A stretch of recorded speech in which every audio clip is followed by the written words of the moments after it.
Tatălaie despre cerșitorii și mai mari țării noastre. N-au gătat lupta mai mari, se bat mai rău ca măgarii. Pe ciolanul cel primesc, iar pe noi ne umilesc. Nu le pasă de popor, doar de treburile lor. Scoală la ei, ai cu tine, că ne-ai face un mare bine. Că de când tu ai plecat, politicienii se tot bat pe ce mai au de luat.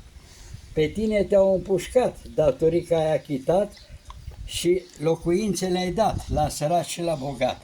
Toți aveam un ban în pungă de la locul cel de muncă.